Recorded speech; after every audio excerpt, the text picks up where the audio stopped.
What's up, Flaniverse? It is time for Monday Night Football. We've got the Commanders at the Chiefs. Big spread in this game. Chiefs are big favorites. Kind of some fun angles, though.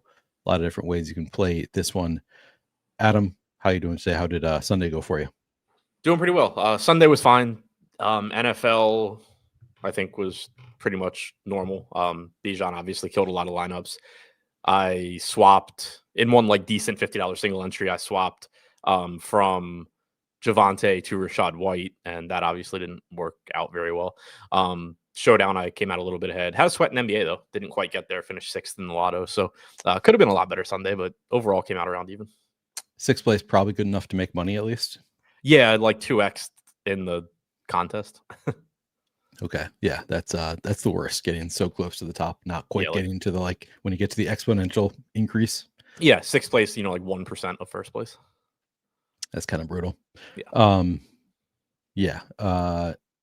So as usual, we're going to be going position by position here, starting quarterbacks, running backs, receivers, tight ends, defenses, kickers. As you can see, I am already running the sims. We can talk about what the sims are giving us. While you're coming in, please like the video, subscribe to the YouTube channel, trying to get to 6,000 subscribers by the end of the NFL season and could use your support.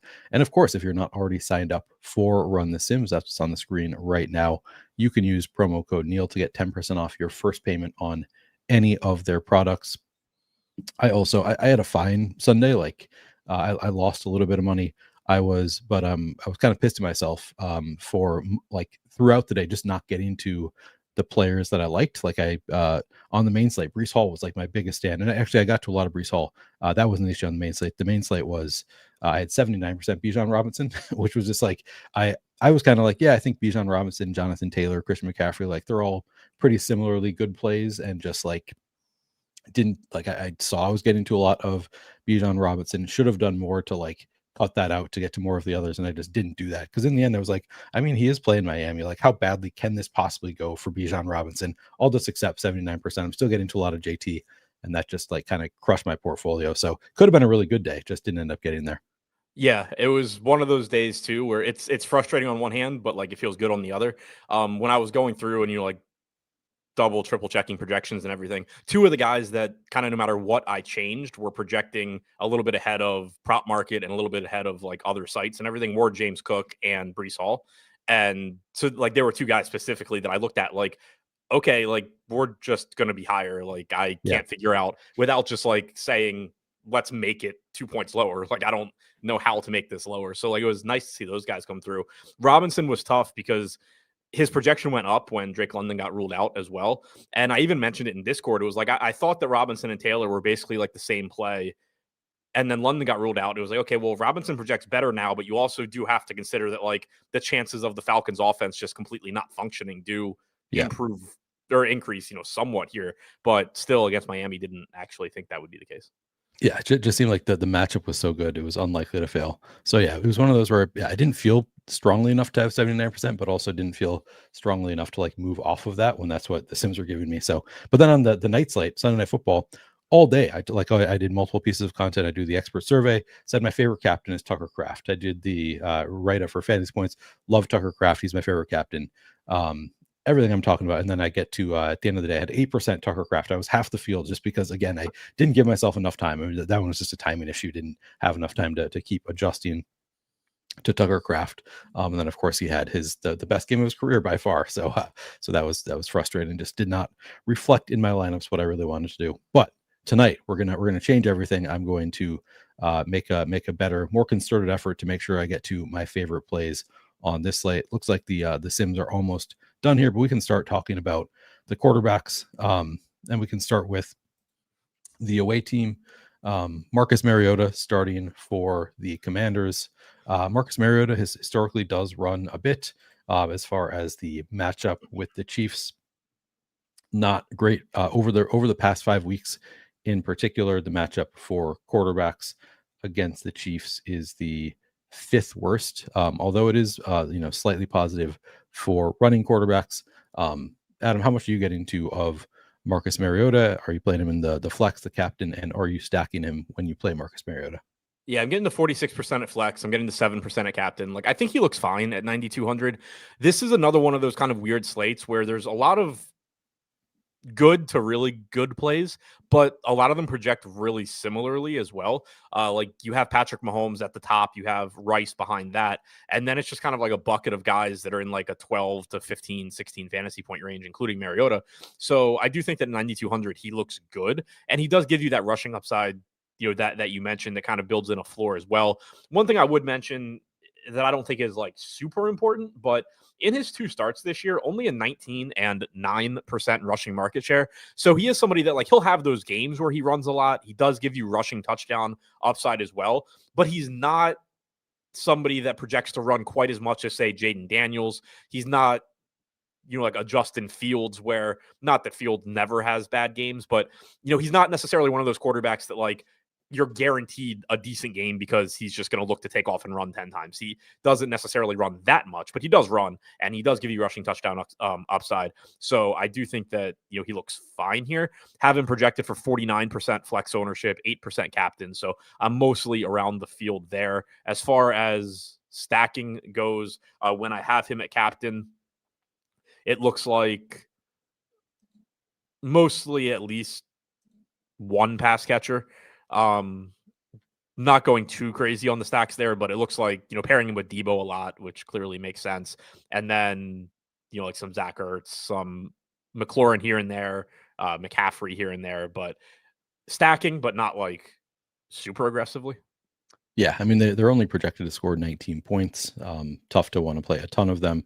Yeah, I think that makes sense. And I'm also, looks like I'm getting kind of similar numbers to you in my first run with using 53% flex, 6% captain ownership. I got to 46% in the flex, 19% at captain though. So like I'm way over the field at captain and under the field at flex. Do you say, is that similar for you? No, I only have 7 at captain. Okay. And what ownership number are you using there? 8. Okay.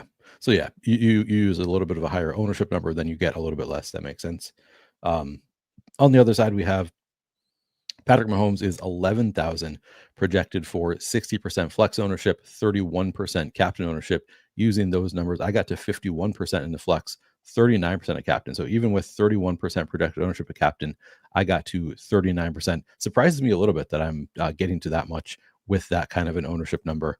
But it is just a phenomenal matchup for quarterbacks against Washington over the past 5 games or past 5 weeks. Second best matchup in terms of schedule adjusted fantasy points allowed to quarterbacks. How, are you also getting to a ton of Mahomes, and how are you stacking him? Yeah, I'm getting to a ton as well. And there's a couple spots on this slate where I look at what I'm getting to and I'm fine with it, but I also think it would be reasonable to just kind of tweak some stuff to try and get a little bit less. Mahomes is one of them where I think I could kind of make the argument either direction. He's in 47% of my lineups at flex, but he's also in 45% at captain. And on the one hand, you generally don't like playing non-rushing quarterbacks at captain all that much, but Mahomes has actually been running a good amount this year. Not every game, but you have plenty of games where he's, like 20, 25, even 30% rushing market share. We've seen him scrambling. His prop line, I think, is like over 4.5 rushing attempts at like minus 133 or something. So he is somebody that's likely to go get you 25, 30, 35 rushing yards, somewhere in that range here. So there is some rushing upside. But then the other thing with Mahomes at captain that is a little bit different than other quarterbacks that aren't necessarily, run first guys that you don't love having, or I guess a couple of things. One, he does just project so much better than anybody else on the slate.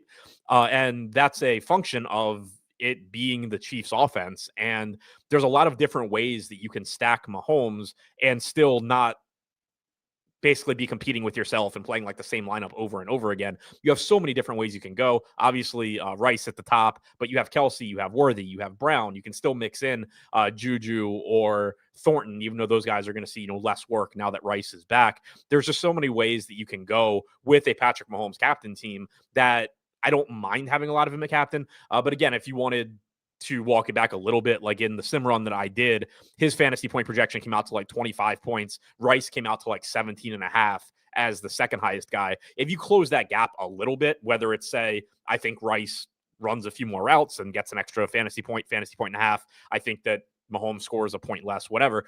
If as you start to close that gap, obviously he's going to be still in a lot of your lineups, but a little bit less of a priority. So it's a spot where I think one way or the other, I want to get a lot of him. I will have no issue getting a lot of him. But I do think that, you could tweak that kind of stuff a little bit if you wanted to. The other thing, though, is I got those exposures where I have 47% at flex, 45 at captain, with the assumption that he is rostered 63% of the time at flex, 31% at captain. So I'm projecting the field to have him 90% of the time. I'm playing him about 90% of the time. I just have him a bit more at captain than the field does and a bit less at flex.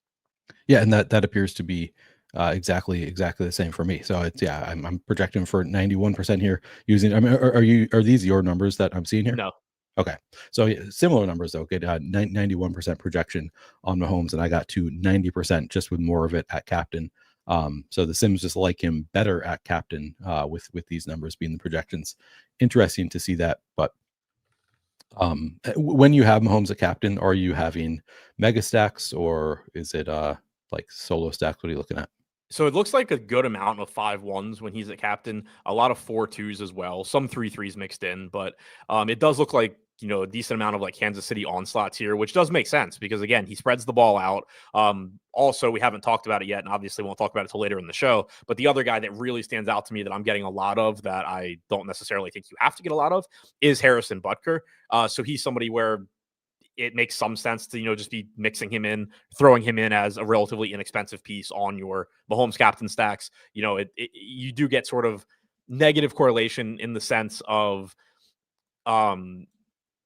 if Butker kicks 5 field goals, you're taking touchdowns away from Mahomes. But at the same time, Kansas City is pretty likely to just score a ton of points here and have a lot of possessions. And you have plenty of ways this game can play out where Washington just doesn't even get it going offensively. And you just want every piece of Kansas City that you can get. So he's a cheap way to get there. He's mixed in with Mahomes. But then, Mahomes, Rice, Thornton, Worthy, Pacheco, Rice, Thornton. Getting a weird amount of Thornton, but Worthy, Pacheco, Hunt, that's kind of a weird one that I would assume isn't going to be duped that much. But yeah, just kind of getting back to, what I was saying before, like it's just Mahomes stacked with a lot of Chiefs, but like a lot of different Chiefs and different combinations of Chiefs. That is interesting to see how much Thornton I'm getting also. We'll have to examine that closer when we get to wide receivers. But yeah, projected for just 1% flex ownership, I got to 39% of Tyquan Thornton. We'll have to look at the route shares and all that kind of stuff. But we'll get there when we talk about receivers. Let's first talk about running backs, because this is kind of a wide open running back slate, with the Chiefs having 3 that they've been using pretty consistently, and then the Commanders with Ja'Cory Krosky-Merritt. Let's start with the Commanders side. Ja'Cory Krosky-Merritt, 7,200 with a projection of 26% flex ownership, 3% captain ownership. I got to 41% in the flex, 9% at captain. What did you get of Ja'Cory Krosky-Merritt here? 51 flex, 7 at captain. And this is just a tricky one where on the one hand, like clearly I think he's the lead back for Washington and he's going to get the bulk of the opportunities. On the other hand, like this is just a game where you so easily could see Washington getting destroyed and Krosky-Merritt potentially not on the field as much. If they are playing from behind, you do run the risk of McNichols being on the field more as their third down, hurry up offense back. So, that's an angle that you're not going to project from like a median standpoint necessarily, but that you could play if you wanted to. But Krosky-Merritt is only 7,200. He's not a true pass catcher out of the backfield, but he'll typically get a target or two. So I think that like he looks fine here in the sense that, again, there's not really going to be any plays from Washington that I think you feel great about, given that they do have, they're missing Daniels. They're in a tough spot. They have like an 18 or 19 point team total. And you're never going to feel great about getting to a run first running back on a team that's like a 9.5, 10 point dog, something like that. I don't know what the actual line is, but I think it's in that range. On the road, like a lot can go bad where he just gets scripted out of this game. But if it does go well to where like Washington is playing a competitive game, he's probably gonna be a pretty big part of it. Yeah. I mean, 7,200, like you said, just given the, expected game script, feels like a bit much of Ja'Cory Krosky-Merritt, but also not getting crazy high ownership here for a $7,200 starting running back. The downside, of course, is that he's just not that involved in the passing game. On the season, 9 targets in 7 games. The most recent game, just 1 target 35% route participation. So he is running routes. It's similar to like Jordan Mason last year, where it's like, oh, he's running lots of routes. Maybe this at some point will pick up and he'll get targeted more. And we just haven't seen it yet. For Jaworski Merritt was dealing with fumbles, but all the coach speak was kind of like, he's got to work through that. It sucks, but like it seemed like they still have confidence in him. And then I don't believe he fumbled last game, if I'm remembering right. So do you think if he does fumble, like in the first half of this game, are you worried at all that he could lose his role? Yes, because I think it could just kind of turn. We saw this last time he fumbled, sort of like, his role is already. I don't know how to word it, because it's not like his role is inconsistent or up in the air. Like, it's clear what his role is, but it's a role that is not stable game to game because of different game scripts. Like, he's not game Right. script dependent or independent. Right. So you kind of like, if he fumbles, it increases the chances that Kansas City gets the ball with a short field, scores a touchdown, makes it a 14-point game, a 17-point game, whatever. And so it's not even necessarily that he gets benched for fumbling. It's just, if he fumbles, it increases the chances that he's not on the field because they're playing from behind and he's not on the field. True. Yeah. So multiple ways it could go south. Yeah. It's tough to argue too much with the ownership, like with the field kind of being skeptical of Jaworski Merritt given the game script, but ultimately, like this, just the Sims are showing that this is probably too low of ownership. Let's see, you can look at the optimal rate, maybe not, but regardless, 26% and 3% captain. I got to 41%, 9% at captain. So the Sims are showing, hey, he looks pretty good if the ownership actually stays below 30% for Jaworski Merritt. With all that said, does the risk involved, the game script potentially changing, does that make you any more interested in Jerry McNichols or Chris Rodriguez? 3,400 for McNichols, 3,600 for C-Rod. Any interest in the RB2, RB3 here? Yeah, even as we were talking through it, like, I think that's the perfect example of a spot where if you are using Run the Sims, obviously you can very easily adjust market shares. I do think that the McNichols spot in particular is an interesting one. He is getting ownership, I think. Like, I've been projected for 8% flex ownership, so it's not like he's going completely overlooked or anything like that.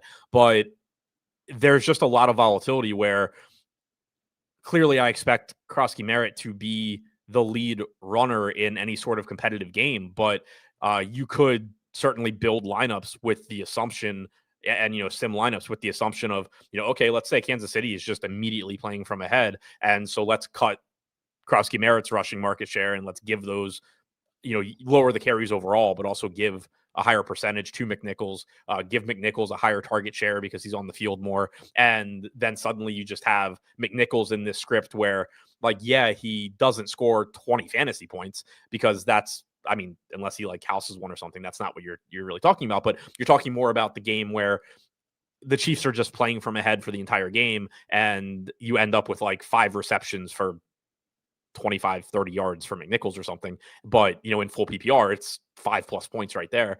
You end up with that kind of script where, like, you can't, from a median standpoint, project it that way, but like, there's that path to McNichols just getting on the field so much more and it being a marginal increase in his target share, a marginal increase in his rushing market share, and suddenly him like being a really good value in those types of game scripts.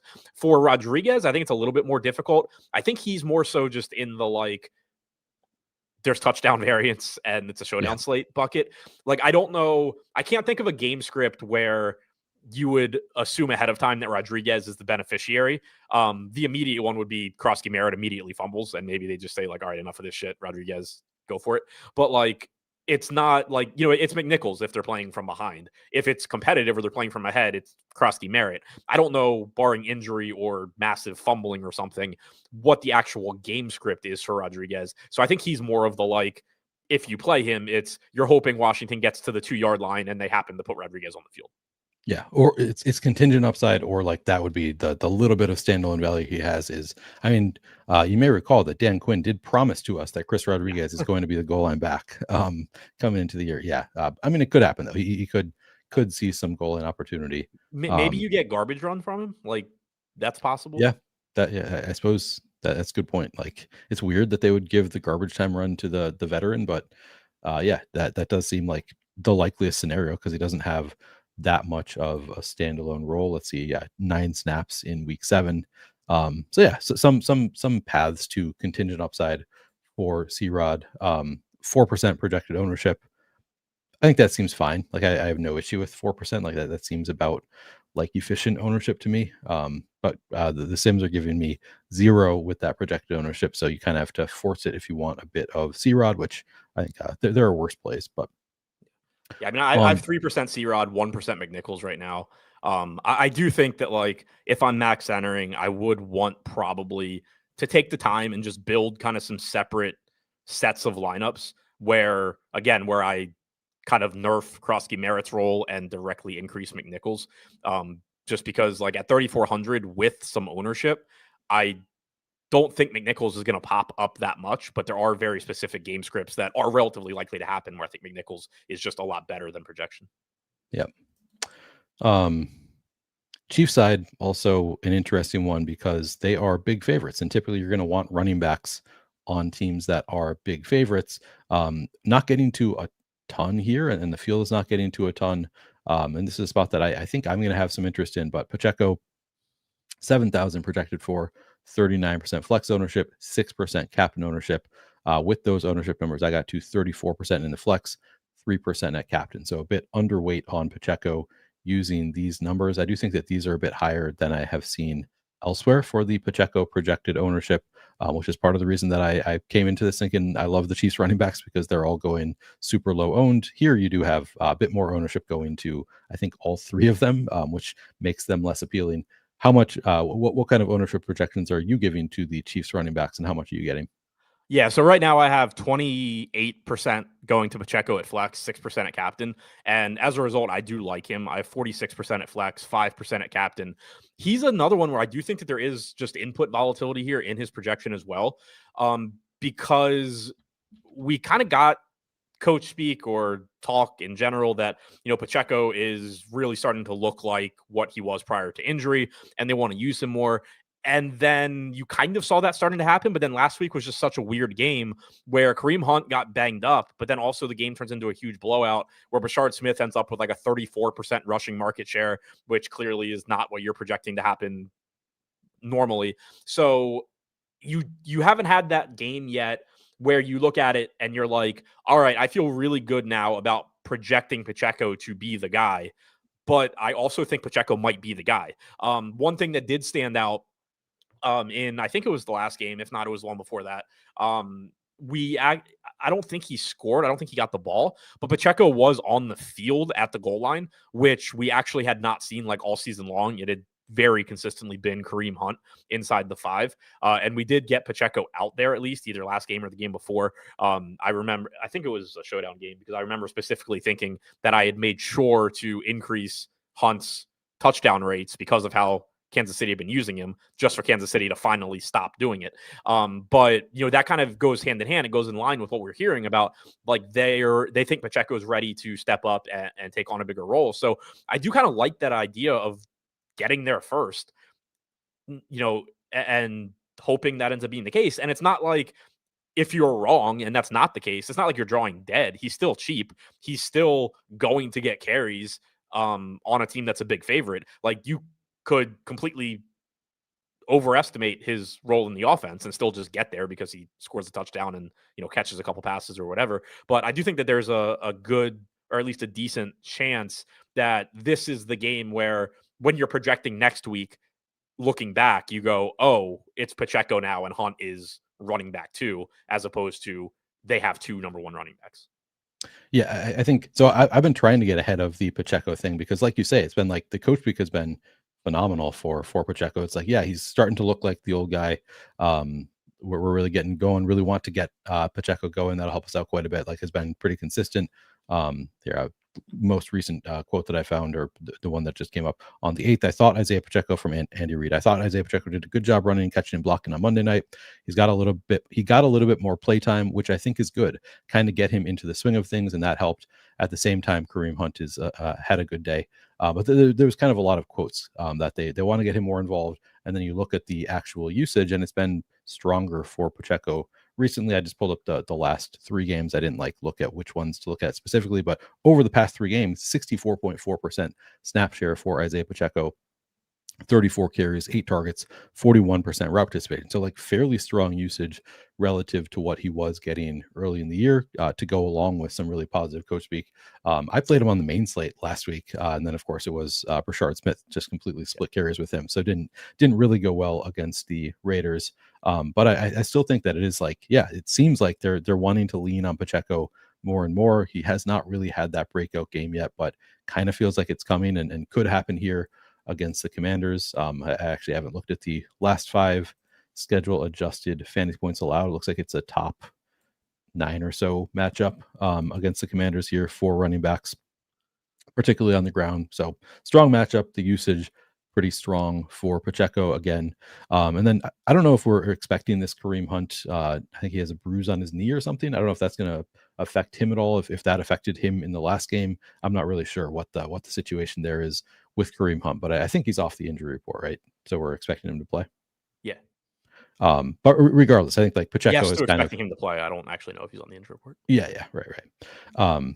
But I think like Pacheco has kind of taken over as the lead back. I think he's a strong play. But I think what this shows is like it's really ownership dependent, because you and I, obviously I'm using your inputs here, pretty different ownership numbers, and then you got to a lot more than I did of Pacheco because you have a lower ownership number. At like Roto Grinders, it was like 20% projected flex ownership on Pacheco, and I was like, oh, that's a slam dunk. I'm just going to have so much of Pacheco. So like it's really dependent on the ownership. So we'll have to pay attention to ownership numbers and make adjustments to what you really think they'll be. And this is another spot where, like, if you're using, I mean, obviously any tools, but like in ours, it's very easy to do. If you want to, there's room here for you to bump Pacheco's market share up, because like this is one of the spots I've talked a lot before about something that I think is just like difficult in general if you're doing projections for a site, is like you don't want to go too far with like your assumptions, and like screw everybody over. And so like, but I think, if you're looking, you're like on the same page, you're like, yeah, I agree with everything about like Pacheco getting a bigger role. You can give him more carries here.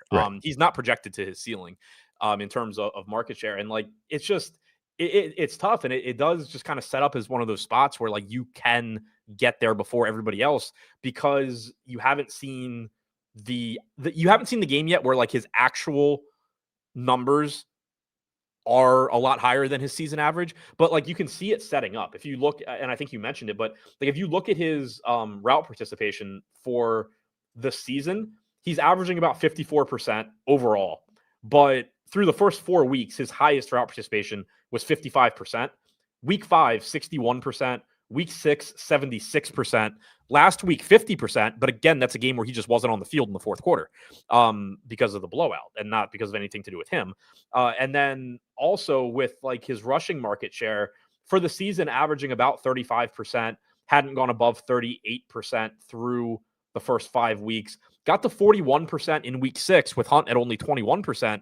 And then the thing that really stood out there, though, is that's a week that Mahomes had a 34% rushing market share. That's Mahomes' second highest of the year. So if you were to like adjust for Mahomes having a normal rushing market share, you're talking about Pacheco being closer to like that 47, 48, 50% range. And then last week you had 37%, but again, he just wasn't on the field in the fourth quarter. Hunt was only at 10%. Mahomes was only at 10%. The quarterbacks combined were 17%.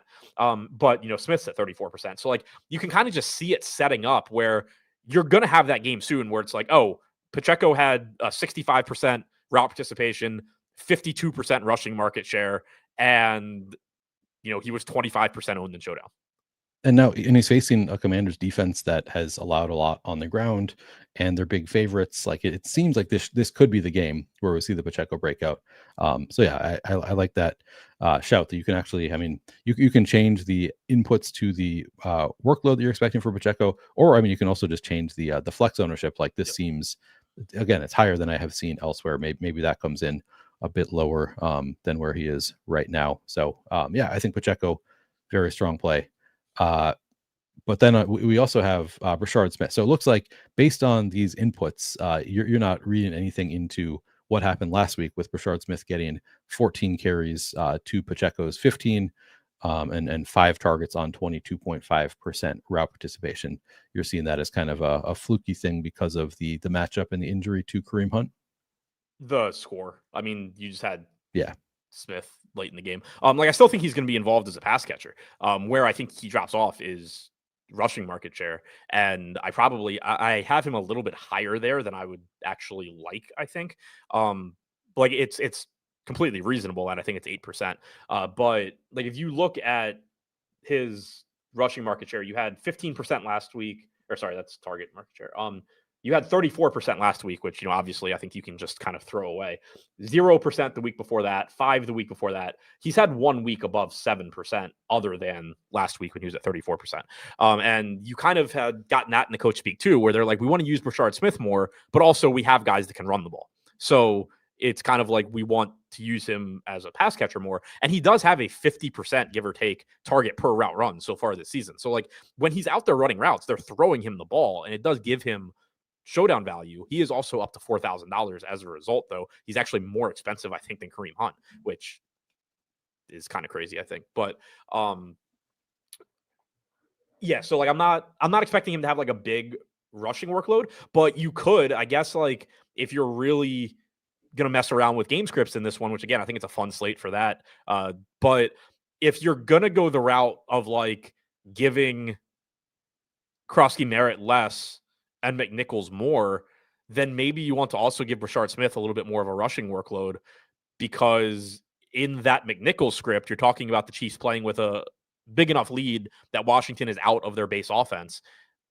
Eventually, that probably turns into there's not enough time left in the game for Washington to come back, and Brashard Smith's just getting more carries. So, like, I do think that you could get some, like, positive correlation in workload between Brashard Smith and Jeremy McNichols. Yeah. Not sure that's super useful since you're talking about I don't know that you want both of those running backs in a lineup necessarily, but I do think that's kind of another interesting way to look at it is like Smith could get more carries when McNichols gets more or Rodriguez gets more. But I also wouldn't, the thing you have to be careful with too is like you don't want to extrapolate that to say like if McNichols gets more, Pacheco is a worse play, because like McNichols could be getting more because Pacheco already scored 2 touchdowns Right. or something. Agreed. Yeah, I mean, I'm struggling with Brashard Smith because I think like he looks like a really strong play to me, depending on the ownership you use. So again, you have Brashard Smith or the ownership projections at Run the Sims right now have him at 22% flex ownership, 1% captain ownership. When I was writing stuff up this morning, was using 8% as the number that Rotogrinders is giving him a captain. I'm like, I mean, yeah, he's more expensive than Kareem Hunt.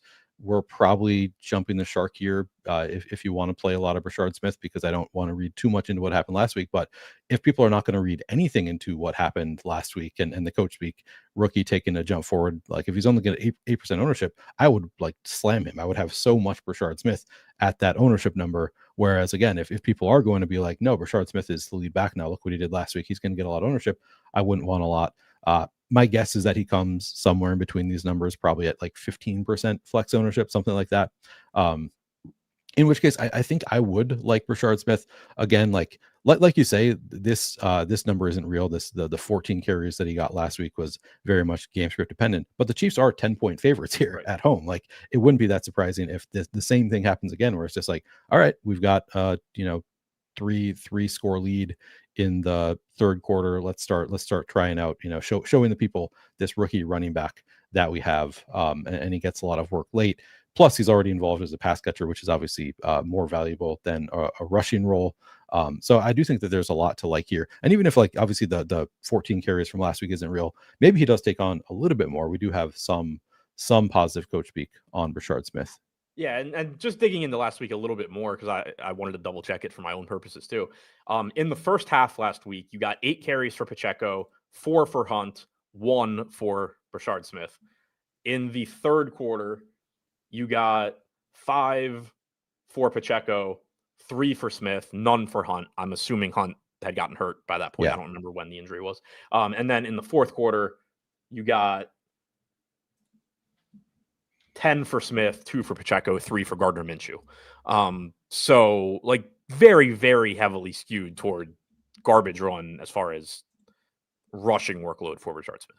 Yeah, for sure. Like what was not super involved early on. I'm trying to see what did he actually do with it. I guess just 2.8 yards per attempt is not great. I was going to say if he did well with his rushes, maybe he earned more, but he didn't really in that game. Yeah. But like the garbage time thing, even with that said, like this is a game where like garbage time would not be a surprise. With the game being in Kansas City. Yeah, the way I view it is basically I don't see anything from last week that suggests his role changed. Even though I know people wanted to.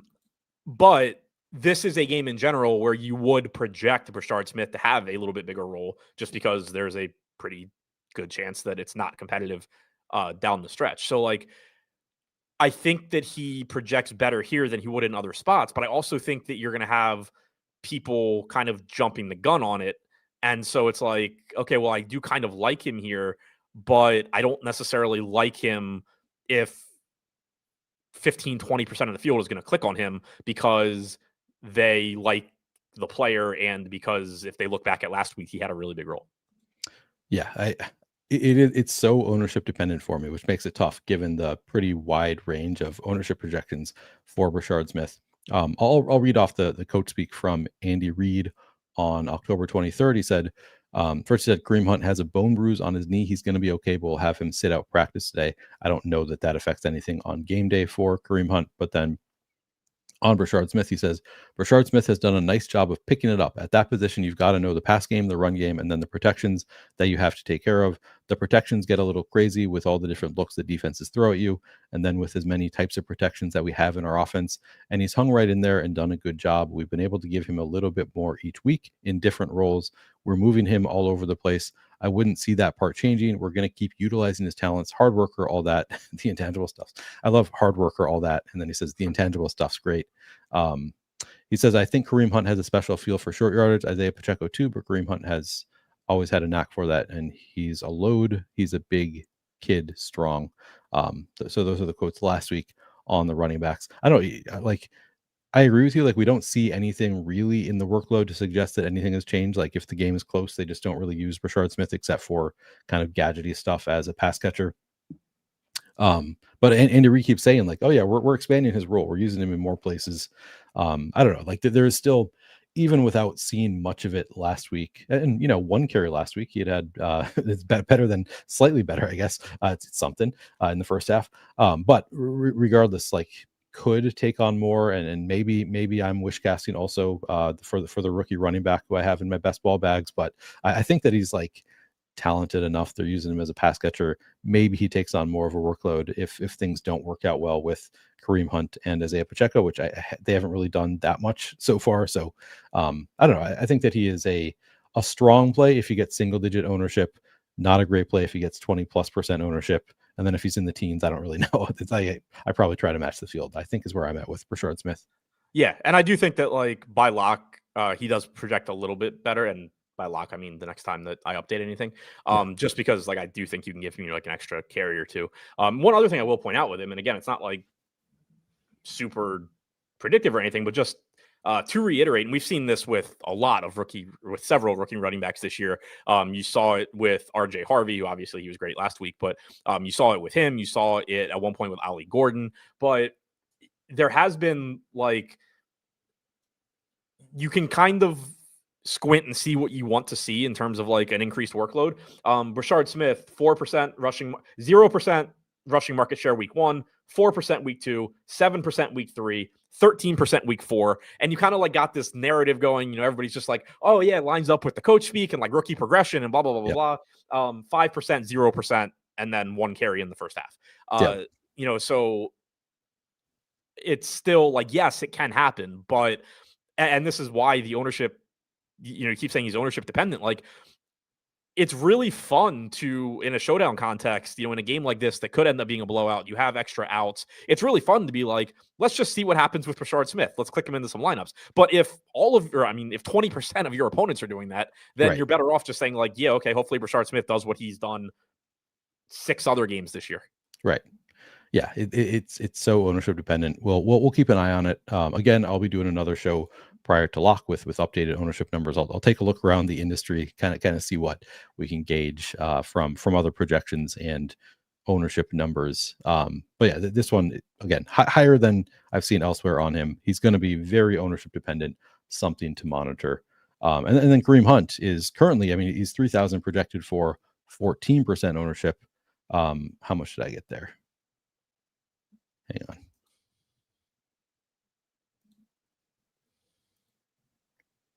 With those ownership numbers on Hunt, I got to just 4%, which kind of surprised me that I didn't get to more Hunt using the 14% ownership number at 3,000. Are you getting to any more than I'm getting? I got like 17%. I think that'll come Okay. down a little bit, just because I gave like a carry to Rashard Smith. But I mean, I think he's like a slightly more appealing version of Chris Rodriguez here, in that realistically, you probably need him to fall into the end zone at least once. So you need him to get the goal line carries. I would say more appealing than Rodriguez in the sense that probably, like, based on how we've seen him used so far, there is just a better chance that like Hunt is splitting carries than Rodriguez is. Like, it's pretty clear at this point Rodriguez is like firmly behind Krosky Merritt in terms of carries, whereas we are speculating that Pacheco is about to start separating from Hunt, but you haven't necessarily seen it happen. You know, last week you had like a 2-to-1 carry advantage for Pacheco. In previous weeks, it's been even smaller than that. So there is like some chance that for whatever reason, 3K Hunt actually gets, 8-9 carries here. I don't think that's the most likely case. And so he is very touchdown dependent. You're not likely to get, the thing that is nice about Smith, and I kind of overstated it, I think, when I said that it was crazy that Hunt was lower owned. I meant more like it was surprising to see, because like Hunt has had such a bigger role, but Smith is more valuable for DFS. And, Smith is probably going to catch a couple of passes, which that alone is the equivalent of Hunt rushing for 20 plus yards, which is basically like his projection. Right. Yeah, it's the I guess the Hunt bull case is they've been using him at the goal line most of the season. Andy Reid continues to like talk about him. It's like, yeah, he's got a knack for the end zone. That kind of coach speak is always like, so it's like he's more likely than most running backs to find the end zone. They also, they're going to get multiple pass interference calls in the end zone, and he's going to get those 1-yard touches, just like Javonte Williams, because he's got, I mean, I'm obviously overstating it, the likelihood, but like he's got Patrick Mahomes throwing the ball to now Rashee Rice and Xavier Worthy. When you've got a really strong passing game, it is actually more likely that you're going to have some of those pass interference in the end zone. And then you just get the running back at the goal line. So there are outs for Kareem Hunt to get one, could get multiple touchdowns like that. That is within the range of outcomes pretty well. 14% ownership seems fine. So you're getting to 17%. I got to 4%. I would like to get to more than 4% of Kareem Hunt. Would you play these running backs together? I think you can. It's not my favorite thing. If you do, I think like you're thinking about a game script where, like you had talked about with Harvey and Dobbins back when Denver played whoever Cincinnati. they played. Yep. Yeah, Cincinnati. Where the Chiefs probably won't do it, like typically don't, but like what if they just never really even have to put their foot on the gas? Like you get a defensive touchdown right out of the gate. You get, maybe Mahomes throws like one long touchdown immediately. You just get that game where it's just like the Commanders don't even show up. Kansas City doesn't have to do anything. And instead of getting, a combined, 18 carries from Pacheco, Hunt, or 22 carries from Pacheco, Hunt, Smith, just throwing numbers out there, you get 35.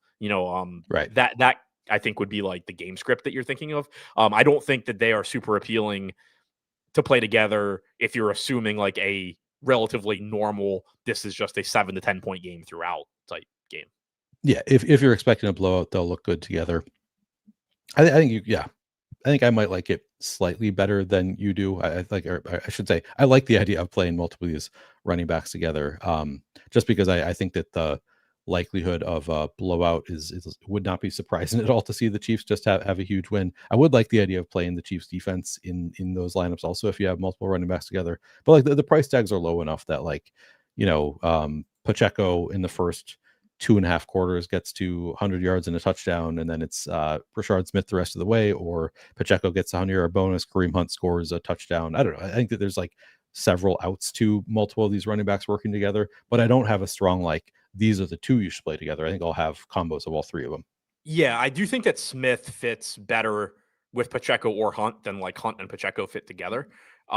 Just because of the passing game Yeah. role. Like he at least does something different and he can get points just from getting the ball. Whereas like Hunt, you probably really need to get a touchdown or two. Yeah. And if Hunt's getting the goal line touchdowns, Pacheco obviously is not. Yeah. Or they're just having, 4 1-yard touchdowns and each get 2 or something. But like Hunt and Pacheco, I think, have more, not even I think, definitely have more overlap, negative correlation in like how they get their points. If you play them together, you're really just hoping that the overall pie is bigger than projected. Whereas like Pacheco can get 2 rushing touchdowns, Smith can catch 3 passes, and one of them goes 35 yards, or he catches a passing touchdown or receiving touchdown. And like they're just both good. Yeah. CMOS, we talked about this before, but yeah, Ja'Cory Cross-Merritt does not catch a lot of passes. It would be Jeremy McNichols catches the passes generally out of the Commanders' backfield. All right, I think that's enough on the running backs. Let's move on. It's more so it's not even McNichols catches the passes. It's McNichols blocks on passing downs, so he's on the field. Like McNichols is not Rashard Smith, where like McNichols gets on the field and they throw him the ball. McNichols is just on the field and passing downs. Yeah, he's the one who's most likely to catch passes, I guess, of the Commanders' backfield. But yeah, none of them are. Yeah, like I have right now McNichols and Krosky-Merritt both projected for like 1.5 catches. But like when you consider how much more Krosky-Merritt is likely to be on the field, that speaks to like how relatively little he catches passes versus McNichols. Yeah. And Rodriguez is essentially not involved in catching passes. So again, some moving parts here with the passing games, because we had Rashee Rice back last game for the Chiefs, and now probably going to take on a bigger workload than he did last week. And then Deebo Samuel and Terry McLaurin have been out for the Commanders. Both are back for this game. I think we can start on the Commanders side, where again we've got Deebo returning, Terry McLaurin returning. Deebo's 9,000 projected for 28% flex, 5% cap and ownership. McLaurin 8,400 projected for 22% flex, 3% cap and ownership. What are you doing with Deebo and McLaurin? And then we can talk about the other receivers there as well. Well, first I'm backtracking back to the running backs real quick, just because I pulled it up while you were talking.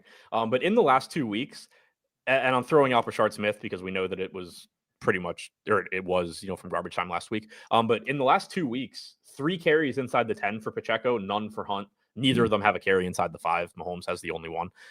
But that is really noteworthy just for the reason I said before, where earlier in the year, it was purely Hunt getting those carries in close.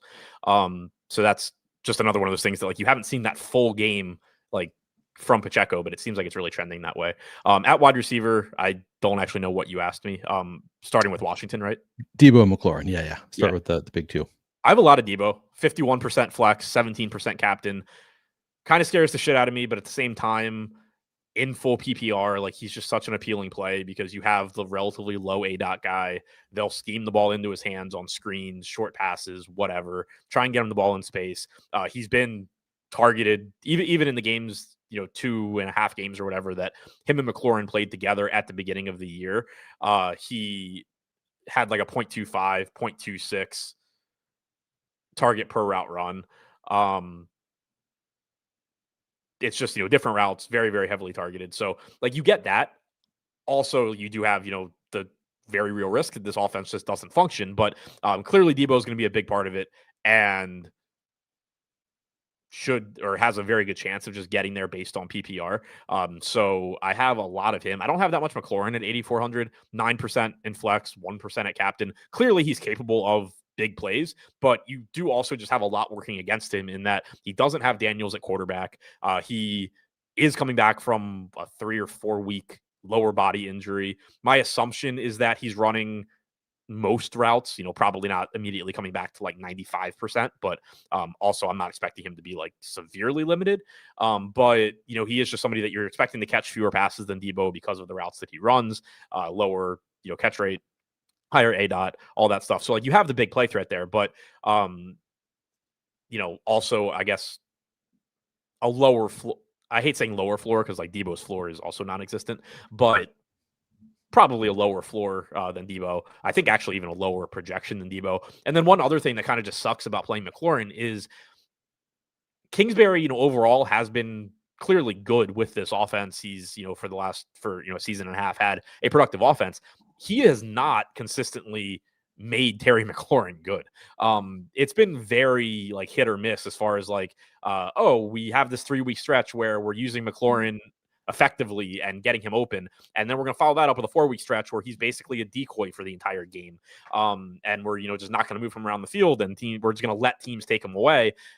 And then, I don't know what Kansas City's philosophy will be here, whether it is to try and take away Debo, try and take away McLaurin. But like, my assumption is that they probably are fine with Debo catching a bunch of 6-yard passes, and they're just going to try and make sure that McLaurin isn't torching them for 60-yard touchdowns. So like, it's just so easy to envision this game where like Kansas City's like, yeah, cool. If you want to throw a 4-yard pass to Ertz and a 6-yard pass to Debo, and then just keep doing that, go for it. We're just not going to let McLaurin break this game. Is this the first game this season with Mariota and as the quarterback for McLaurin? Week 3 was the week that McLaurin got hurt. It was Mariota. Okay. Gotcha. Yeah, it's McLaurin, like I don't think he's had a good game yet this year. Maybe I'm wrong about that, but that's my I can't remember Terry McLaurin doing anything so far this year. But I mean 25%. Yeah, 25% projected ownership. I only got to 19% Terry McLaurin. Just does not look great relative to others in his price range. I got to a ton of Debo. Did you also get to a ton of Debo? Yeah. He's him and Krosky Merritt were the two that were like showing up a lot for me. I certainly feel better about Debo than Krosky Merritt just because like he is at least not completely game script dependent, because obviously if it gets out of hand, you're just taking Debo and his injured heel off the field. And then you do also have the risk of it's really hard to quantify injuries. And like, especially if you just look at Debo specifically, he missed last week, but the week before that, he was dealing with the injury and he had a good game. He ran like 85% of routes, something like that. So like, I'm assuming from a projection standpoint that Debo is just Debo, but obviously there is some volatility there. But yeah, I am getting to a lot of Debo. Over the last 5 weeks, the third worst matchup for wide receivers against Kansas City in terms of schedule adjusted fantasy points allowed. So that is not ideal. But yeah, Debo, nice role there, both involved in the passing game, a little bit in the running game. Also, I got to 60% total, 48% of the flex, 12% at captain of Debo in this first round, which surprised me a little bit. This is also a lower ownership number than I think I've seen elsewhere. And that's also going to have a pretty big impact. I ran it with 23 at flex, 4 at captain. Those numbers seem very low. Yeah, I think I've seen higher elsewhere. Maybe I'll double check that. But beyond those, mine's an aggregate, so like, okay, it's more or less in line with everywhere. Industry. But like, yeah, just looking at it, it's like really 75+% of the field just isn't going to click on 9K Debo. Yeah, actually, I'm wrong. Rotogrinders has it at 22% Debo in the flex, so apparently not expected to get much ownership there. I mean, there's just no ownership really coming into Washington right now outside of Mariota at like 50%. Right. Which, I mean, this does, and it was just mentioned in chat, like, that the game doesn't have to blow out, and I don't think clearly neither of us are like talking about it in the sense of like that's the most likely case or anything, but obviously it's more likely to like blow out in the Chiefs' favor than it is in Washington's favor. But I mean, you only have to go back to that Philadelphia Giants game a few weeks ago, which actually, like, I won that showdown slate with Scattaboo captain, where it was just like everybody coming into that game, you just assume that this is going to be a really ugly game for the Giants, and it's just going to be the Eagles doing whatever they want. And the Giants just punched them in the mouth, never took their foot off the gas, and it went the exact opposite way. And a lot of times, like, that is, when you talk about how much do you win when you win, like, that is a very viable thought process and path in Showdown. Is like, yeah, clearly it's not very likely that Washington just comes in here and beats Kansas City in Kansas City. But at the same time, if the field is actually only going to play Zach Ertz 20% and Debo 23% and Krosky Merritt 24%, and even, Mariota 49-50% as a $9,200 rushing quarterback, there is obviously some nice payoffs if you just say, all right, whatever, I'm going to just click on the entire football team that nobody wants to play on a 1-game slate. And that's something that I've talked about on these shows. Like a lot of the time, if you look at just like the top pros in terms of Showdown, what do they do is often they just like jam the underdog, like where they're way overexposed to the underdog, which honestly is not how I usually approach it. There are some games where I will, but not always.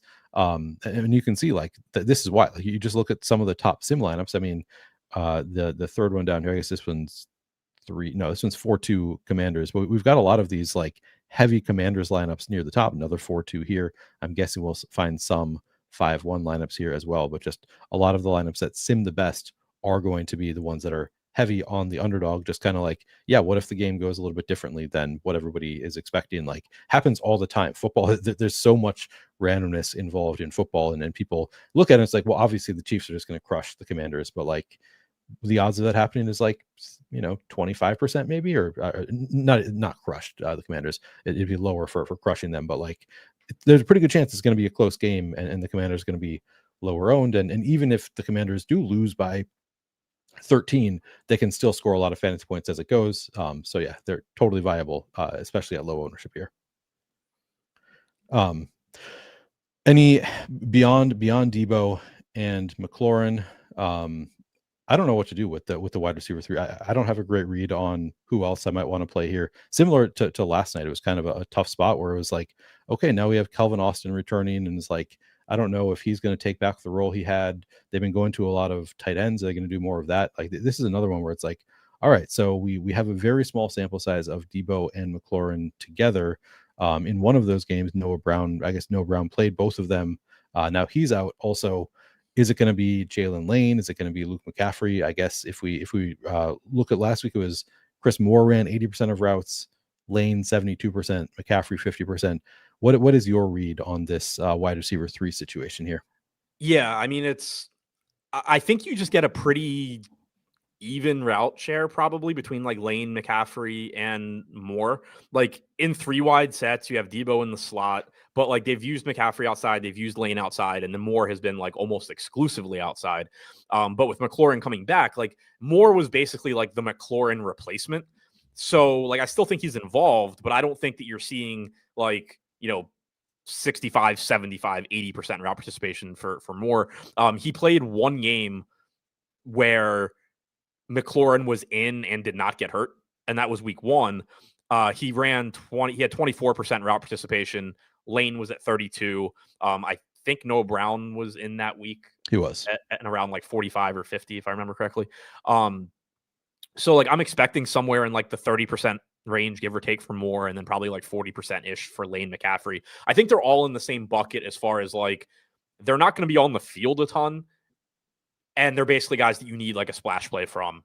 Obviously McCaffrey's been that guy so far this year where they just scheme up him getting behind the defense by himself for 1 play a game. And like people I guess haven't really noticed or realized, and you shouldn't unless you're like following the Commanders, like how gimmicky Luke McCaffrey's production has been this year. Like when you had the game last week where you had no Debo, you had no McLaurin, you have no Noah Brown, obviously.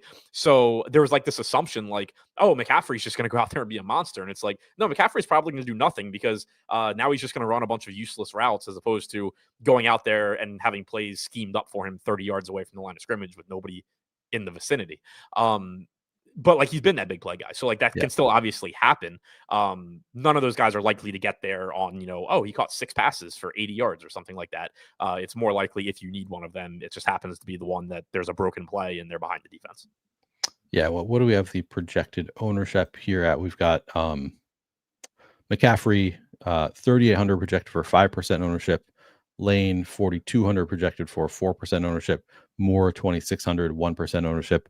Do you particularly like any of them, or is it just kind of mix them in, kind of hoping for that broken play? Yeah, I think just mix them in. Chris Moore is the cheapest. McCaffrey's the one that they've been using, as that big play guy once or twice a game on kind of gimmicky plays. I don't have much of any of them right now. I think McCaffrey, if I can find the salary at 3,800, would be the one that I want the most of. You can see in chat. Sean says Moore will be wide receiver 3. Einstein says McCaffrey gets a tutty tonight. Yeah, you just play whoever you want. I guess none of them are popping in terms of like this is the clear guy you want of the wide receiver 3s here. Because the other thing is that you'll get a good amount of earths out of the slot as well with John Bates blocking. And so like that's where, Moore will be wide receiver 3. Sure. Like I don't have like a strong case that like he's not going to run more routes than Lane or McCaffrey, but you need 3 wide plus sets for him to be out there. Cause like Debo is the slot guy, but they're not taking Debo off the field in 2 wide sets. So it's not like he's an exclusive slot guy. So like that's the thing is it's not like you have Chris Moore running 60% of routes and then Debo's at 70% or 60% because he's only running slot routes. Debo's going to be, assuming he's not like limited, 80 to 90% route participation, which assuming McLaurin is in that same bucket really leaves you like 35, 40-ish% a piece on average for Lane, McCaffrey, and Moore.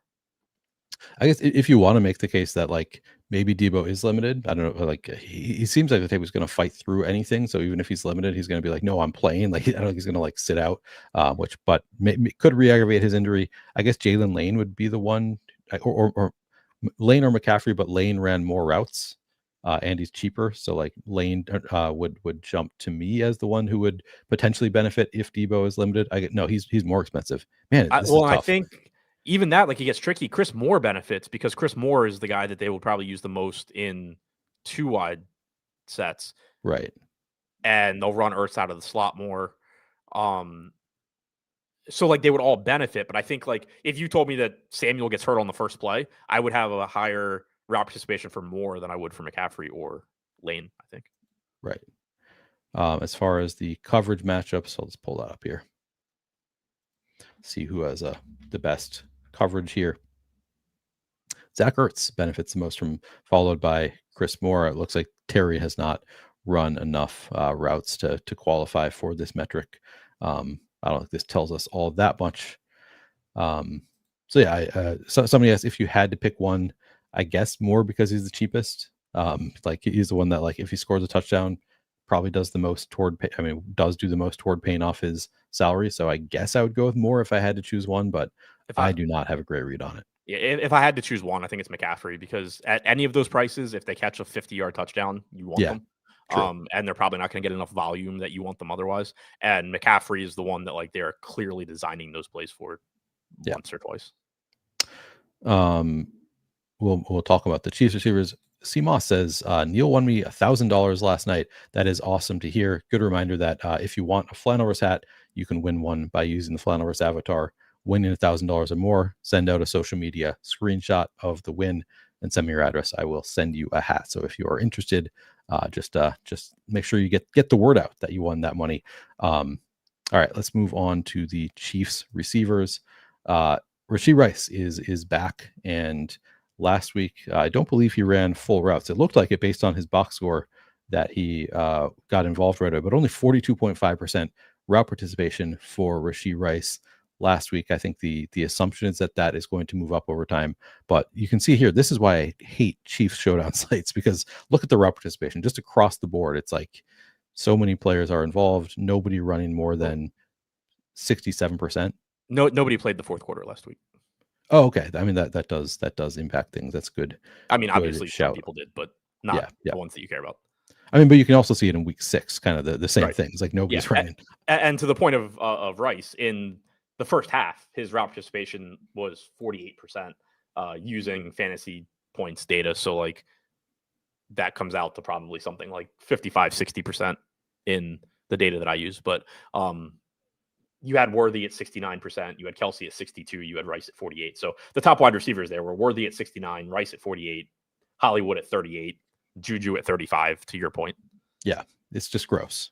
Chiefs showdowns are just there's too many options, and I personally find them difficult to parse. I kind of think that is the case for everybody. I don't think anybody has a great read on like this is the Tyquan Thornton week versus this is the Juju Smith-Schuster. But Rashee Rice, like they do have a pretty clear top 2 receivers at least at this point. I think in Rashee Rice and Xavier Worthy, and then maybe Hollywood Brown is a clear third. We can talk about that. But Rashee Rice 9,600 projecting for 42% flex ownership, 25% captain ownership. Using those numbers, I got to 35% in the flex, 7% at captain. Are you anticipating that Rice runs more routes this week? And I mean, he was still targeted quite a bit, I think, last week. What are you doing with Rashee Rice? Yeah, he's the tricky one where you have to keep in mind like the relationship between targets per route run and how many routes guys are running too. Yep. So like I'm expecting more routes from Rice this week than last week. I know there was kind of like an ambiguous quote from Kansas City as well about like using him more, but also like there being some limit on how much you can use him, and it basically told us nothing. I assume he runs more routes than he did last week as a result of one, it being one more week back, two, probably not being a completely non-competitive game, just in the sense that like that's never going to be your assumption, even if it is, a 10-point spread. And then also like he's not coming back from injury. So Right. there is that as well. But also like Kansas City has no need to run him 100% of routes. They have Hollywood Brown, they have Worthy, they have Juju, they have Thornton, they have Kelsey. And then also, again, like you're not going to assume this game is just a completely non-competitive game, but also it's not super likely to be like a one possession game either. Right. So like I assume he's running somewhere around like 70%. But the other thing, going back to what I was saying before, where like it's tricky from a projection standpoint, is you can say essentially like on average over a large sample, Rice gets targeted like, 0.29 targets per route run. But in games where Rice only runs 50% of routes, that number probably jumps because they're putting him on the field when they want to throw him the ball. Kind of like you see with Brashard Smith. Like if you get to a point where Brashard Smith is running routes 70% of the time, he's not going to be targeted on half of his routes. But right now they're saying like, okay, we want to throw Brashard Smith the ball here. So Brashard, go get on the field. Then we're going to throw you the ball. That's kind of what you saw last week with Rice as well. So like as routes go up, targets per route run comes down, but then it all kind of like balances out to where he's still getting a shit ton of targets and looks really good. Yeah, it is difficult. I do want to read the coach speak on Rashee Rice since you brought it up, and I do think it's pretty interesting. So on the 23rd, after the last game, Andy Reid said, "We set out to get Rashee Rice around 40% of snaps last game. I think you keep increasing it from there. He came out feeling good. Now he gets another week of practice under his belt." On the 24th, offensive coordinator Matt Nagy said, on what Rashee Rice's playing time will be this week, he said, "I feel like it will be very similar, if not more." Very similar, if not more. We'll give him as much as he can and wants. It's a lot to come back in and play 60 snaps right away. We'll have a feel for how the game goes, and as much as we can get him in and keep him in, we'll do that. So maybe he'll get more. He only like that seems kind of insane to not like. But I assume that he will get more. Like Andy Reid says. At least he clarified that they will probably not use their number one wide receiver less in his second right, game. Exactly. Yeah. Thank you for that clarification, Matt Nagy. I think it's likely that he plays more. It is, 42.5% route participation, but like he will be targeted heavily, right? Like we can expect, as long as he's not running 90% of the routes, like he's going to have a high target per route run is the assumption. So I guess it doesn't worry me that much that he probably isn't going to be a full-time player yet. Also, by the way, complete bullshit quote from Andy Reid about expecting or wanting to play him 40% of snaps. He played about 40% of snaps, but like they didn't play the fourth quarter. So right. So it might have been more. Probably would. That's where he ended up. Yeah. If it had been close, he would have played more snaps than he did. Yeah. Right. So we can reasonably project more work for Rashee Rice, but not necessarily more than the 9 targets that he got. Right. He still has like his receiving prop is, I think, I don't remember for sure. It's like 67 this week. I think it was like 67 last week. It's one of those where like, I think it's very tricky to get all the inputs right as far as like, well, exactly how many routes does he run and how many times does he get targeted on those routes, blah, blah, blah. But I think like the end result of expecting him to get targeted a lot and get, on average 70 yards or so is pretty much correct. Yeah. Then you got Xavier Worthy, 8,600 projected for 26% flex ownership, 7% captain ownership. Using those numbers, I got to 23% in the flex, 1% captain. So underweight on Xavier Worthy. Also, Xavier Worthy in that first game with Rashee Rice back was targeted just 4 times on 67.5% route participation. Again, that was a blowout, probably affected things a bit. How much are you getting to of Xavier Worthy? The exact same as you, 23-1. Yeah, I mean, I'd like to have a little bit more. Like, he's one of those guys that's in that same bucket right now as far as projection goes with like Krosky, Merritt, Pacheco, ahead of McLaurin. I have him behind Debo right now. You could obviously argue that if you wanted. But the thing that makes it tricky too is like it is such a nice matchup with Washington for everybody on Kansas City. They can kind of just probably do what they want. Like Worthy can make huge plays here. Rice obviously is not going to be stoppable. So that makes it tricky where it's just like, yeah, if they decide to scheme some passes to Xavier Worthy, nobody's going to stop them. If they decide Rice, nobody's going to stop them. If they want to take deep shots to Thornton, nobody's going to stop them. Yeah. So, that's where it gets tricky as well. But I think it's just kind of, obviously, like, if you want to play Xavier Worthy, he's a good play. He has a high ceiling. But obviously, like, Rice coming back does cut into his production. And one thing that I would point out with Worthy, and, obviously Worthy has developed as a player, but we still don't have much of a sample size of Xavier Worthy playing with Rice.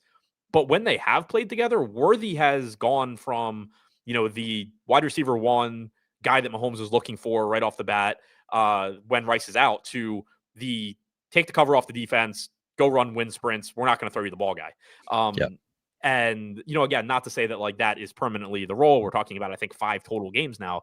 But we have seen like a drastic Xavier Worthy is just a completely different guy in this offense when Rice is healthy through 5 games, 4 of which were the first 4 of Xavier Worthy's career. Right.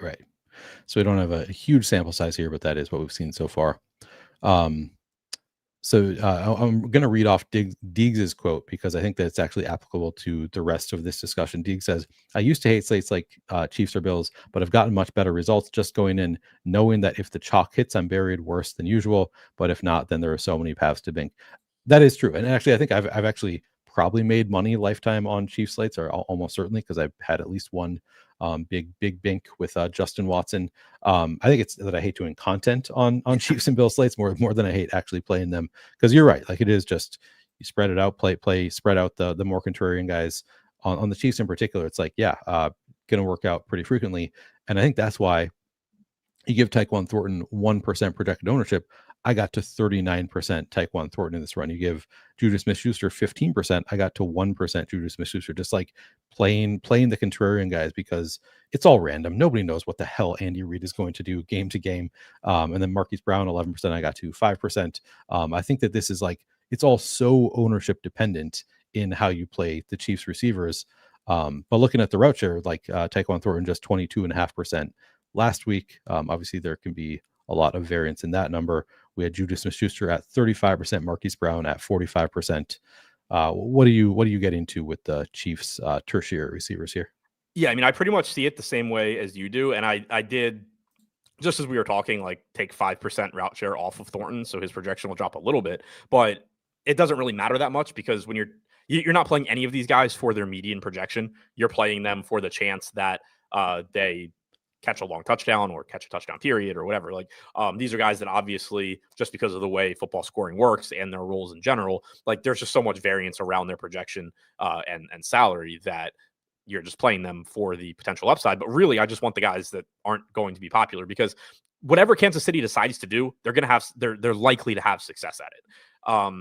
The one thing that I do like about Thornton in particular, if he does happen to be low owned, is his general skill set is the go get open deep down the field and Patrick Mahomes is going to just chuck it up for you. And obviously that is not the guy that you want when you're talking about stability and PPR points, etc. But like if you compare that to Juju's not going to be on the field, or at least you're not expecting Juju to be on the field enough to like have that PPR stability anyway. Like he's probably not going to go just get targeted 9 times and catch 7 passes just because of them being healthy. So like I would rather, from an upside standpoint and which of these guys is going to break the slate and be who you need standpoint, I'll take my chances on 2 50-yard targets down the field for Tyquan Thornton to go catch a Mahomes jump ball versus 4 or 5 targets 8 yards over the middle for Juju and You know, Yeah. not to say that, like, obviously if Juju catches 4 passes for 40 yards, there's a good chance that he is good enough to, be in a winning lineup. But like Thornton is the one that has a greater chance of like one play just making his entire slate. So if he's really low owned, I like that. But if you were to get, 10, 15% ownership, then you're back to that situation where it's just like, yeah, I think it's an interesting play. I clearly could see how it would work. But if 15% of the field is there really that much of an advantage to me doing it? But with ownership, like I haven't projected for 3 or 4%, and I got to 23. I did, like I said, take a couple routes off of him. But, if he's 3 or 4% and I play 15, 20%, and then Juju's 15, 20%, and I play 5%, like that's a perfectly fine flip to me, where I think these guys are functionally the same, even though Juju has the higher medium projection. Agreed. I think that's about where I'd want to be. I don't think I want 39% Tyquan Thornton and 1% Juju. Like I think that's a little bit much, just too much variance to the bankroll involved there. But I think, like, I agree with you. Like I would want to kind of flip them to some extent and get a lot more of Tyquan Thornton than Juju, if you do assume that there's going to be a big difference in ownership numbers. This is, 1% Tyquan Thornton. I've seen like 4% elsewhere. So I think that would make a difference if I just move this up to 4%, would affect things a bit. And then Hollywood Brown is kind of his own thing. Also, wide receiver 3 here, ran under 50% of the routes last week, had been hovering. He's been hovering kind of right around 50% of routes.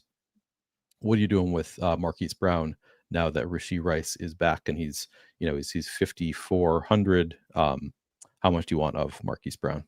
Yeah, I'm not getting too much right now. I only have 7% at flex. I have 1% at captain.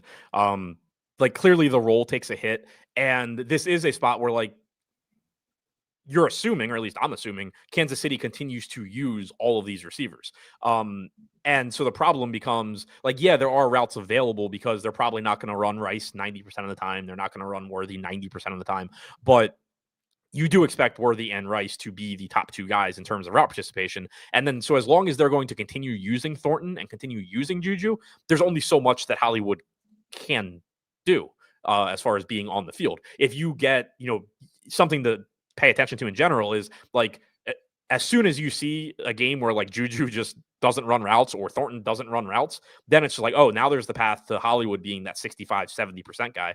But there's no indication that's the route they're going to go. They seem pretty happy to just run a bunch of dudes, a relatively flat percentage of routes. And so you get Hollywood as not overpriced necessarily at 5,400, like for his upside, but probably a little bit overpriced for his median projection, getting like 13% ownership right now. Like I said, I have 7-8%. So like I think he's fine. There's still obviously that ceiling in terms of efficiency where Washington sucks, but in terms of like the opportunities, it's not super appealing for 5,400.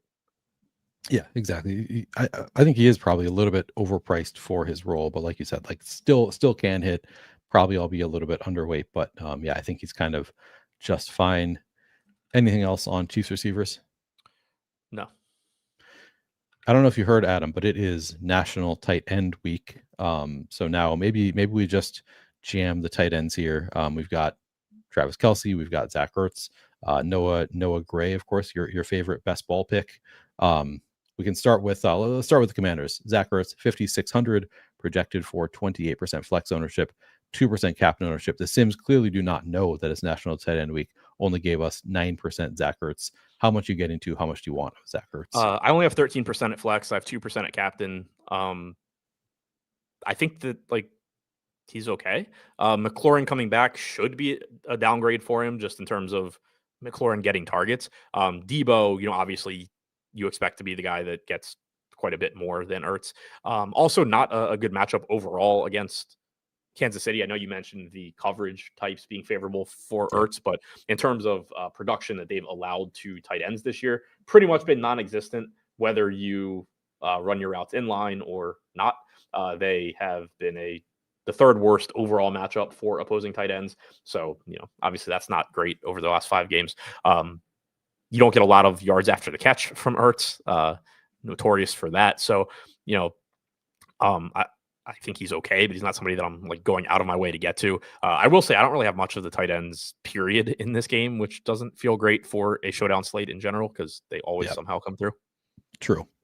Travis Kelce. I don't know exactly how Rashee Rice's return. We got that question in chat. How does Rashee Rice returning affect Travis Kelce? Is he going to be just more open, more involved now? He's 8,000 projected for 17% flex, 4% captain ownership. I got to just 9% at flex, none at captain. A bit expensive for Travis Kelce, but I don't know if it does Patrick Mahomes celebrate National Tight End Week? Does Andy Reid? I'm not sure. What are you doing with Travis Kelce? Yeah, I'm not getting too much here either, and it does scare me for the same reason that I was talking about with Worthy and Hollywood.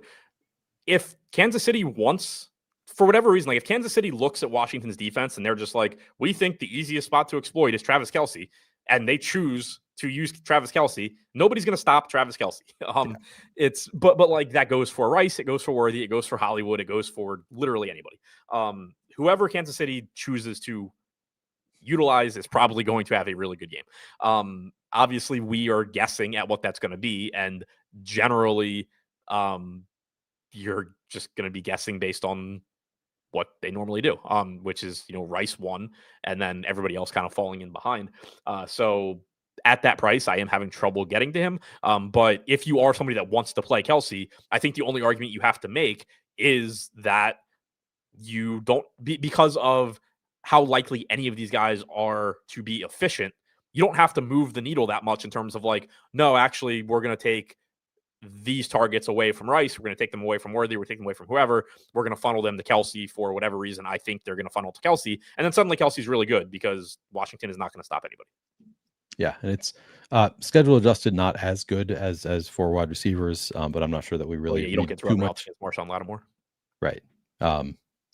Although those aren't necessarily great because he just tackles you while the ball's in the air and you don't get fantasy points. Yeah, then the running back gets those fantasy points. Yeah, so I looks okay. I'm not getting to a ton of Travis Kelce. I think I'd probably want more than 9%. That just seems a little bit risky. I'm surprised that I'm getting that little, just given the ownership projection here on Kelce. But he is pretty expensive for his role on the Chiefs at this point. So maybe I'm okay being a bit underweight there. And then you have to get the actual answer, by the way, for Kelce. The correlation of Kelce and Rice. Yeah, I was trying to double check which week Rice got hurt. So Rice got hurt week 4, which is when Kelce just like emerged from the dead and just went crazy. So weeks 1 through last week, Kelce's target per route run was 0.11. Weeks 1 through 3 last season, Kelce was at 0.15. Rice was at 0.36. Worthy was at 0.16. I mean, like, and again, obviously this is a 3-game sample and it was the first 3 games of Worthy's career. But if you look at targets per route run in the 3 games Rice was healthy last year, it was not like that spread it out Kansas City offense. It was the Rice show and nobody else exists. 0.36 targets per route run for Rice. P. Ryan and Pacheco were at 0.26 and 0.23. That's, pretty normal for running backs.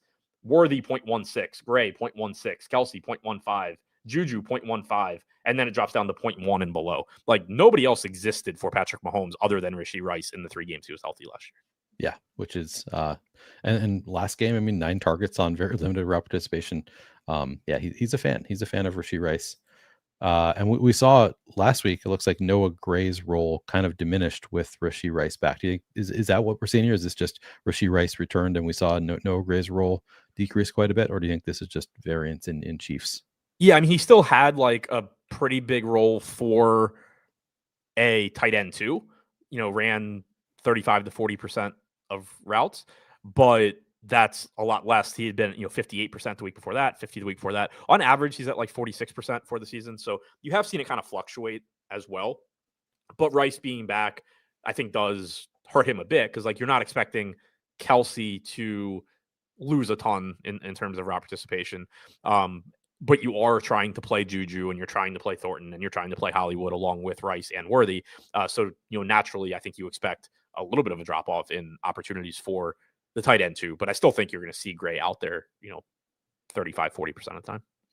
Okay. And I do want to note that Adam is using, I'm showing numbers on the screen and Adam is just giving completely wrong numbers. That is because Adam is an idiot and can't read. No, it's because I'm using fantasy points data. Adam is using numbers from elsewhere. Two things can also be true. Yeah. Yeah, the numbers look a little bit different based on where you look, but the trends are kind of consistent across there. So are you I getting disagree with like Pepper Tony said Rice felt specifically like they were feeding him to make him feel good. I don't know if those types of touches continue per se. Like I could agree with that as far as the end zone targets in particular. Like, yeah, we're just going to get him right back into it. But I mean, Rashid Rice is their passing game when he's healthy, and he has been, like I was saying, since last year. So, yeah, I don't think that it's, yeah, we're just going to spam Rashid Rice, make him feel good, and then go back to feeding Worthy, no? or Kelsey or whatever. It is sort of hilarious, the whole like trying to make him feel good thing. I would just anyway, not Yeah, an like I think injury. they were force feeding him because that is how they run their offense when he's on the field. Yeah, I think they just really like. Are you getting to any Noah Gray? Not like, yeah, I have like 3%. I have 8% Kelsey. Like I'm not getting the tight ends right now. Might change, might not, but Yeah, and then Ben's I'm currently not getting to any Noah Gray, which does feel risky for a $2,000, better than the usual backup tight end. Ben Sinnott, 17.5% rep participation in the last game, just not super involved. And now we get McLaurin and Debo back, just kind of the classic backup tight end, hope for a touchdown kind of play. I think they're all kind of that, with Noah Gray being slightly better, I guess slightly more likely to score a touchdown. You probably still do need a touchdown. yeah, I mean, I think Gray is quite a bit more than like slightly more likely than Sinnott to score a touchdown, but also he's 10 times as expensive, literally. Yeah, I mean, Sinnott, like when you have Sinnott is somebody that is actually hurt, not that he had a big role anyway, but hurt by like McLaurin coming back, just because Sinnott is in theory a pass catching tight end, even though he has not figured out how to actually get on the field.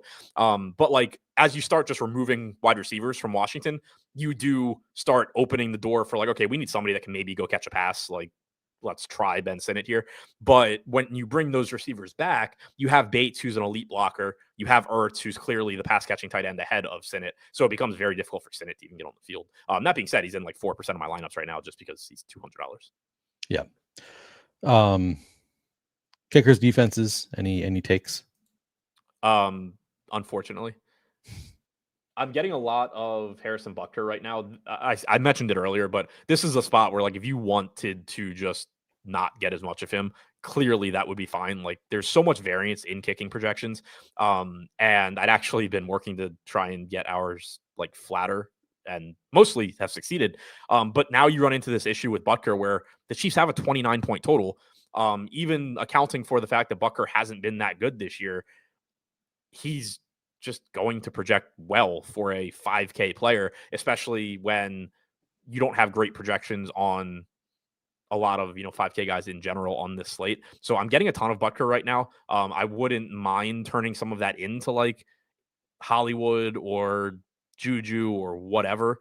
Ertz type guys, just where they have touchdown equity, etc. But like also Butker is going to just have a pretty high projection here because they have like a 29-point total. And we do know that he has the leg to make long field goals, even though he's had like one horrible kick per game so far. Yeah, not a great season so far for Butker. I got to 65% in the flex, 3% in the captain in this first run. I will be setting a cap on that if I can't get lower naturally, because I do want to spread that out elsewhere.